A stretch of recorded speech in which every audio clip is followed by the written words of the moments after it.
Hi everyone, good afternoon, Sarah Pacaro here, and I talk a lot about narcissists. That's because I personally have been in relationships with narcissists the last 15 years.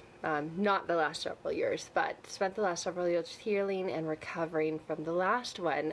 So today I'm going to share with you 11 things not to do with narcissists. There's a lot of to-dos and not to-dos, and I hope that you find this information helpful, as if you are dealing with a toxic and unhealthy person or a narcissist, you are trying to figure out all of the crazy making, the gaslighting, and most likely trying to figure out how to safely leave or exit if you haven't already, and then how to heal from having been in this type of relationship. So there are lots of do's and lots of don'ts. Today we're going to go over some of those don'ts, 11 don'ts. So the first don't is don't take them at face value. Image is everything to a narcissist. That's why they're always putting themselves up here and everyone else down here. So they work really, really hard to express this facade of superiority. But it's really important to remember that narcissism it's a personality trait for people who are narcissists, are deeply, deeply, deeply insecure. So a lot of them have like this flashy facade that they put on. Not all of them do, but some do. And not all that glitters is gold, remember that. So first of all, don't take them at face value. And then this is difficult because most likely if you've been in a relationship with them, you have done this, but specifically when the relationship is ending and afterwards, don't overshare personal information. You'll notice that when they start to hoover, they're going to start to come back and be like, hey, how are you doing? So what's going on with this? Gray rock or no contact is the best. Really, really be careful of this. Don't share personal information. The more personal information that you give to a narcissist, the more ammunition they have to use against you. I've shared this before, that being with a narcissist, with the more information you share, it's like you're giving them bullets to load this gun that they're going to use against you later. They feel up to no one. So anything that you share with them, they're later going to use to humiliate you, manipulate you, particularly when you are your most vulnerable or when you are most in need.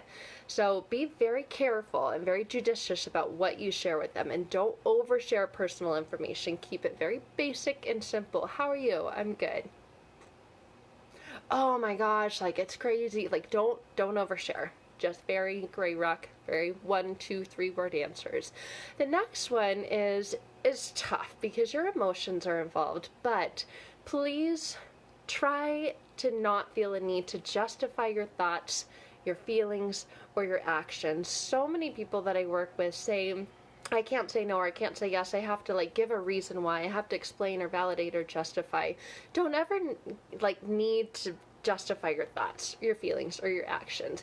So many narcissists try to make other people second guess themselves. That's this gaslighting, the hoovering, all the love bombing, the hate bombing. They're constantly trying to keep you dazed and confused and second guessing yourself.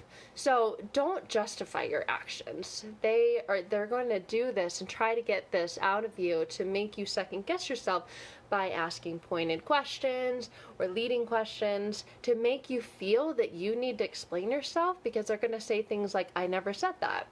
Where'd you get that? That's not what I said. Or no, that's what I meant to say was. So recognize this for what it is. All it is simply an attempt to undermine you. So just understand, one self-help mantra is no jade. No jade, JADE, is an acronym that stands for justifying, arguing, defending, or explaining. So you can tell yourself that. No jade. You don't need to justify, you don't need to argue, you don't need to defend, and you don't need to explain any of your feelings or thoughts.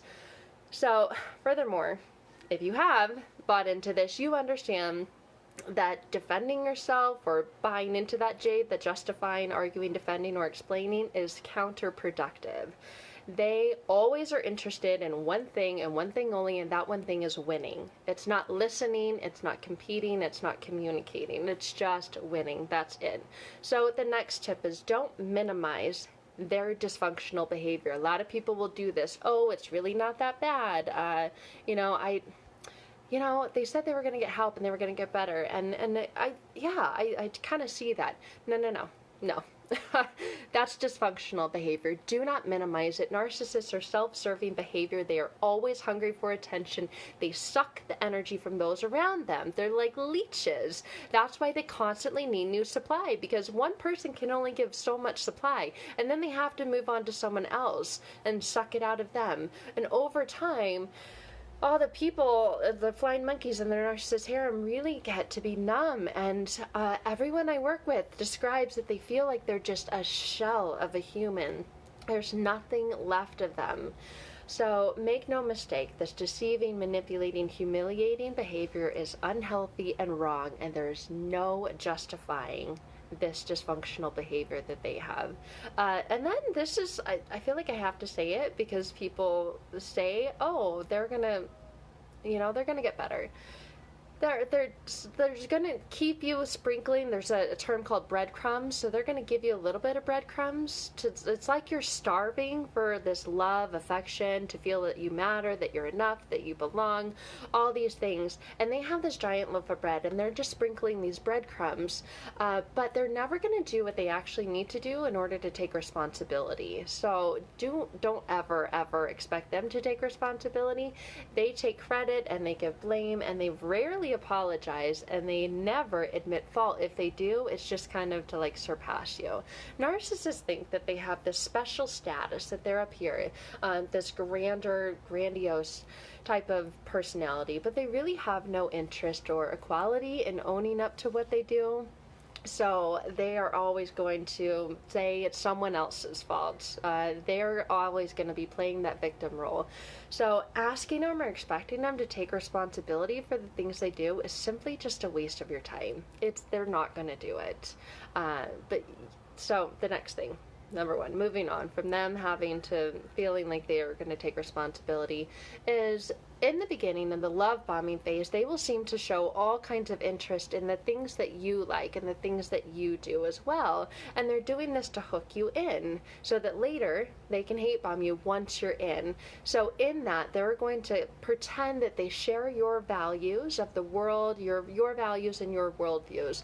But the thing is, they lack emotional empathy and they don't have compassion, but they're going to seem like they do in the beginning. But don't ever assume that they share your values or your worldview.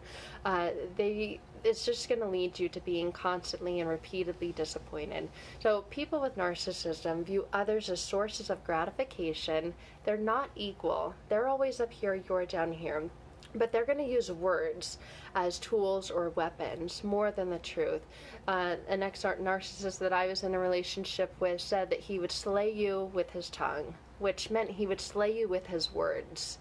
And I didn't really know what that meant. I thought it meant, wow, he's like very highly emotionally intelligent, which he was. And a lot of them are. They're very emotionally intelligent. But they have this bottomless hunger for attention, and in getting that attention, they're going to use you as supply and everyone around them to feed off of. So they are going to use their words as weapons, and this is going to make you feel even less valuable, like just disintegrate any self-confidence, self-worth, belief, or self-esteem that you have left. So these know that these come from their shaky sense of self-worth, and knowing this simply can allow you to be free from these false expectations and allow you to set these boundaries with them accordingly, which are so important to do with them. So, this is the next one. Don't try to beat them at their own game. I'm going to say that one again because it's so important. Don't try to beat them at their own game. It is extremely tempting. But remember, most narcissists have spent their entire lives perfecting their campaign of this. So many narcissists do more manipulative actions in a week than most people do in a year. So say this narcissist comes into your life and you're 30 years old. They've most likely, it comes from childhood trauma, extreme childhood trauma, so say that they were 5. They've spent 25 years in that situation perfecting this. You're not going to beat them.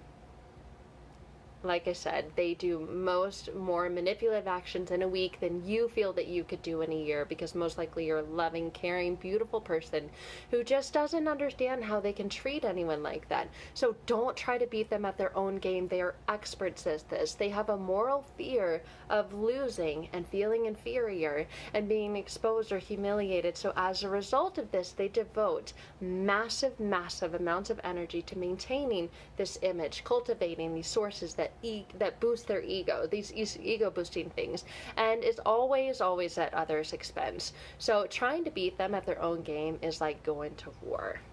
You don't want to do that. It's not going to feel good.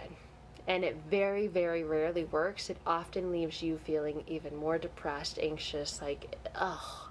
So instead, play your own game. Be true to you. Be true to your values. Stop trying to play the game with them. I share with clients, it's almost like playing tennis. They are serving this ball at you and it's coming in hot. Well, it can't get served if you drop the ball and walk away and you simply stop playing the game. So don't even try to beat them at their own game. They're experts at it. The next one is don't take their actions personally. You guys, I talk about this all the time. It's projection. It has nothing to do with you. It's everything to do with how they feel about themselves inside their own sense of self-worth, which is like 0%.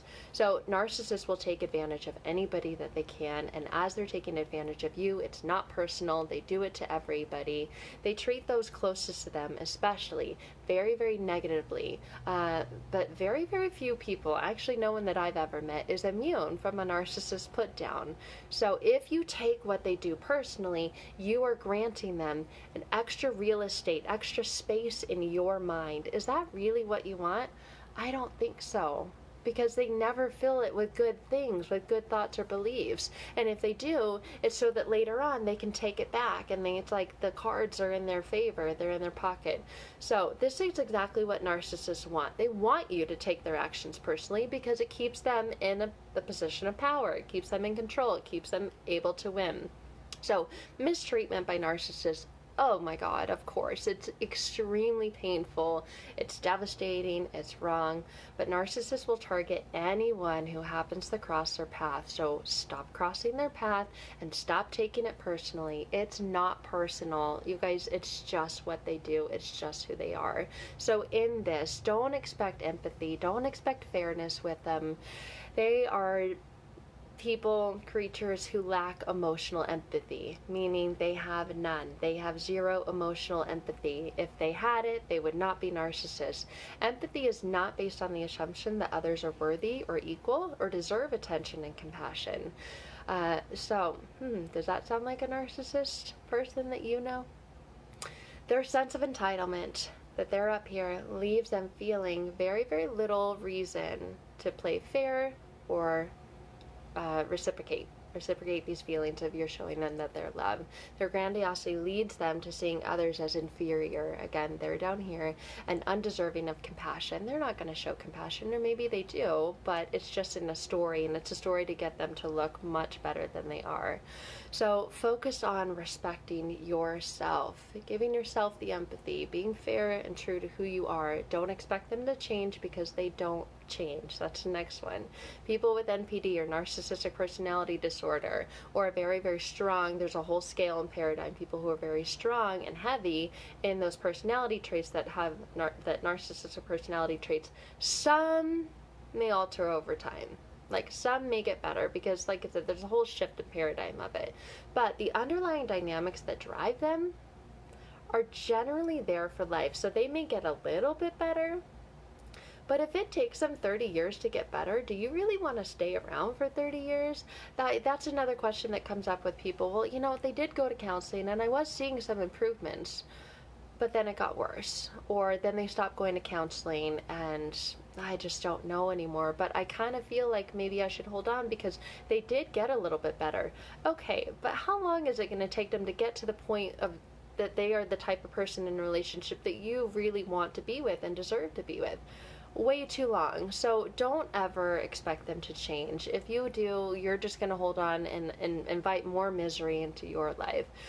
So rather than expect them to change, accept them for who they are, And then again, focus on and take care of yourself, especially when you're around them. If you have to co-parent, putting self-care first is going to be so paramount in healing after having been with them. And the last one, especially if you're going to court with them, document, document, document, because you should never, the last don't is don't underestimate the power of narcissism. Narcissism is a profound distortion of one's self. So a narcissist's life is endlessly about gaining narcissistic supply. This is attention, this is success, this is wealth, power, control. This is a sexual conquest and more. So you may notice they, are always moving up in their positions of power in their jobs, or they're always having sexual partners. They seek to be fed, and nothing is more important than them being fed these egos of theirs, because it's like a water bottle and there's a hole at the bottom and it's just constantly leaking out. Whatever goes in goes straight out. Or like a person like you can hold space, can hold gratitude, can hold love, can hold compassion. They can't hold all those things, so they're constantly sucking it from all these other people. And this drive is so powerful that they will betray those closest to them, even their kids, their family, their relationships, these people that are in their supply chain, when it suits them, and it always suits them. So that's what you're up against. Those are a bunch of don'ts. I think it's 11 don'ts. We can have compassion for the wounds and limitations of people with narcissism. I posted something the other day, Into the Mind of Your Abuser, and it's a male. There's women too, but it's a picture of a male, and there's a little boy inside going like this. Yes, they are very hurt, fragile egos inside, but this does not mean that you need to put up with this. You can have compassion for them, but don't let these things affect you. So please, watch this video again and really soak up all of these don'ts. So compassion for people does not mean allowing others to hurt you. Ever. It's never ever okay to allow others to hurt you. It is your responsibility and your right to focus on taking care of yourself, taking care of healing from within. Narcissism is not a healthy, happy, or peaceful way of living. So I hope that this information helps you along your journey to healing, and all these things to not do with the narcissist to help save your sanity and take you further along your journey to healing. As always, you guys, I'm here for you. I love sharing this information about my personal past experience and how I work with clients. So if you are interested in having a chat, you can always click on the banner. But please like, love, share, comment about this to anyone who needs it. And again, I hope it helps you along your journey. Thank you all.